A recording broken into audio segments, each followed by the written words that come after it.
1996, I had a wonderful job, friends, and family. I was living life to the fullest and had just returned from a trip to Las Vegas where I went skydiving. Then one day I stepped off a curb and broke my ankle. I had surgery at a prominent Boston hospital and everything looked fine. I was expecting a full recovery within a few short weeks. But soon after, I needed a second surgery to increase the stability in my ankle. It was with this surgery that I got the Staphylococcus 3 infection. Because of lack of coordinated care, the Staph 3 infection escalated into a bone infection called osteomyelitis.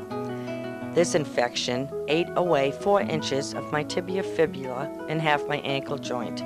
Osteomyelitis is a fast-moving bone infection and is almost as difficult to eradicate as cancer.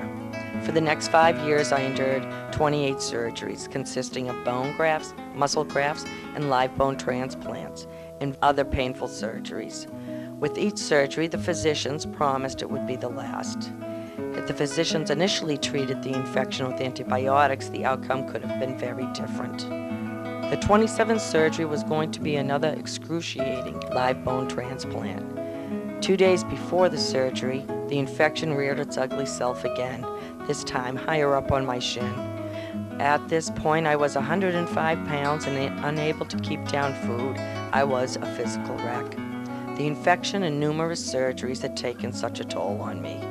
This is when I decided amputation was the only way to save my life. 4 days after the initial amputation, I had to have another surgery because they failed to take enough off my leg. During this surgery, I went into respiratory failure yet again, a total of 3 times in the last 4 years. It was 5.5 years from when I broke my ankle before I took my first step, and it was on a prosthetic leg.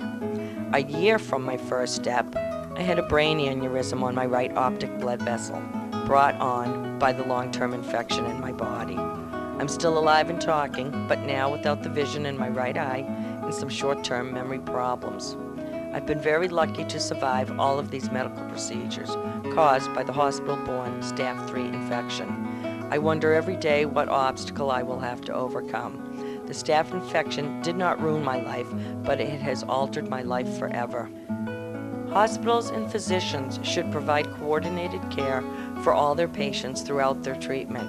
Medical staff needs to follow strict surveillance, prevention, and reporting of hospital-borne infection. Had these practices been in place, the Staph infection probably would not have occurred, and a broken ankle would not have resulted in an amputated leg.